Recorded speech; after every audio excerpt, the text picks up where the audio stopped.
Hi guys, ayan, good morning. Ito na naman po kami. Napakainit na naman ang aming panahon guys. At kahapon, ayan, kung makikita ninyo yung ating mga plants, medyo basa pa. Nababad po sila ng ulan kahapon guys. At napakalakas po ng aming ulan dahil yung umaga pong yun ay super init. Grabe po yung init. And then yung afternoon, mga bandang 4 o'clock, bumuhos po yung napakalakas na ulan. So, ayan, siguro mga 2 oras po, ganun, umulan. Then, mga 6 o'clock, may rainbow po kaming lumabas sa aming langit na napakaganda po ng rainbow after nung ulan na yon. So, ayan guys, ayan po yung ating mga plants dito sa ating mga Japanese area guys. Andito ako ngayon sa room ng anak ko. Hirap tayong makita itong mga plants natin ito kapag po tayo ay nasa garden. So, ngayon, sinamantala lang natin guys dahil po wala yung ating anak at ipapakita ko sa inyo ang bakit kitong napili ko guys at may papakita ko sa inyong succulents ko na nagulat ako na variegated siya guys. Ayan, ito pong tingnan nyo, medyo may pagka na ano ito na sunburn. Ito guys ang ating Agaboides florifera guys. Ayan, variegated po siya guys. Nung maliit lang ito nung binili ko hindi po siya variegated. Wala pa akong agaboides na variegated na na-purchase. At nung lumalaki siya, nagulat ako. Hindi ko siya pansin kasi nandun po siya sa gilid at bihira ko lang din maano. Dahil di po ba red ang agaboides. Pero nung tinitigan ko guys, variegated po yung kanyang dahon guys. Ayan. Nung kasi ito nang nag-grow, naka-close yan guys. Naka-close po yung niya.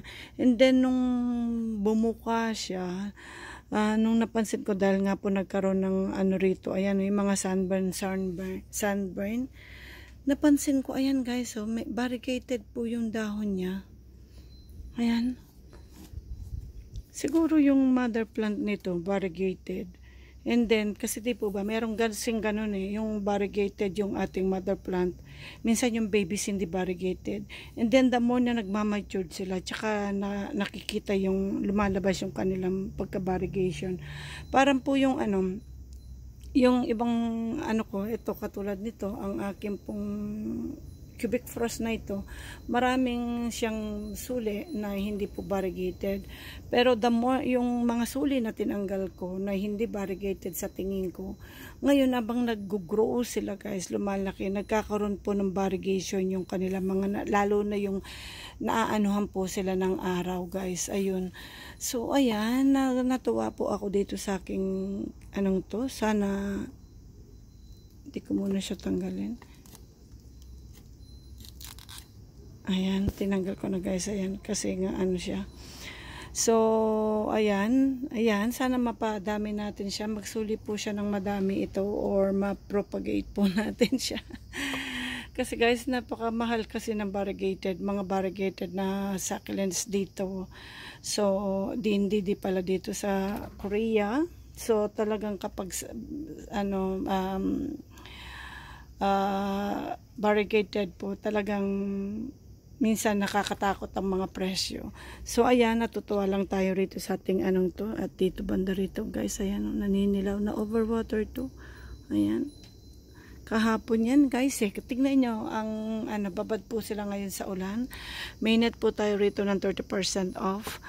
So ayan, pag ganito kainit guys, kanina tinignan ko dun sa nasa 38 degrees na po tayo. Sobra ang init. Talagang nag-overheat po yung ating mga cellphone kapag hindi tayo hindi tayo tumatagal guys. Kahit ako hindi ako tumatagal pag kumuha ng mahabang videos. So ayan, at sinamantala ko lang ngayon dito ngayon kasi nga wala yung ating anak. So yung mga nandito guys ay ito, cuttings ito, ang ating variegated pong Graptoberry Graptopetalum na Paraguayense Awayuki natin. Ayan, itong mga ito guys ay cuttings po yan na Ayan, na okay na silang paulanan. At tignan niyo po yung ating variegated po nating ano ito eh. Chito, hindi. Ano bang pangalan mo? Ito. Yung pangalan. Ben Buddies. Yan guys, ang ating Ben Buddies variegated. Nakakuha na tayo ng suli niyan. Pero ang dami na po niya na naman ng suli. Ayan. Siguro mga may 2 taon niya yan guys. Ayan. Ayan po. Yung ating ano. At ang gaganda ng ating mga ano. Yaoji. Ayan. At saka yung isa dyan ay parang pakipaitom na nahalo. Wow, grabe ang init. Na ano ako sa init guys. At ito naman yung ating hinadchop na ano, mga suli na huya ng bagong mga suli yan guys, kasi mga dati niyan suling mga malalaki, sineperate na po natin yan. Yan po yung ating cubic frost variegated. So hindi natin masyadong makita ngayon yung itsura ng mga dahon dahil sobra pong init guys, hindi natin maikot. Ayan, ayan po yung mga, ito na lang yung flat jack ko guys. Ayan, yung mga variegated kong flat jack namatay po dahil po sa sobrang ano po ng ano season po nung yung ating moisture sa garden. Mataas po yung moisture namin sa baba, yung mga succulents natin sa baba guys sa garden. Sobrang taas po ng moisture namin at kapag tag-ulan yun, nakukuwang natutunaw po ng ating mga plants. Mas matitibay pa po ang, kaya tingnan nyo, inakit ko siya, nakataas po siya kasi nga yung mga nasa baba nakukuha nilang mabulok or maano guys. Pag ganitong sobrang init and then naulanan, talaga pong hirap ako sa aking mga succulents sa baba. Kahit po yung mga nandyan, no? Kung makikita nyo guys, ang daming best po banda rito. Kasi nga, nakadikit siya dito sa bahay yung ating shelves na yan. So, hindi ganun kaganda yung circulation po ng hangin. Maganda, bali sana guys kung mainit or nababad sila sa ulan. Kung maganda ang circulation ng hangin. Dito nga sa ating pwesto guys, hindi open. At ang ating garden, hindi siya open. Nakapaikot po ng bahay ang ating garden. So, hindi ganun ka circulate yung ating, hindi ganun kaganda yung circulation po ng hangin. So kaya ang nasasabi ko lagi na ang ating garden dito ay mataas po yung moisture. So ayan, so mas marami akong namamatay guys kapag tag-ulan or itong uulanin din, iinit po ng matindi. So, kung mas maganda pa guys, alam niyo ba, yung mga nasa taas, kita niyo, ang dami ko ngayon nakapatong dyan sa taas. Wala po talagang protection yan guys, pero wala pong sunburn or nabubulok dyan. Mga succulent natin nandyan. Makikita niyo yung mga banda, yung banda rito guys, yung pinakabanda rito natin, ayan.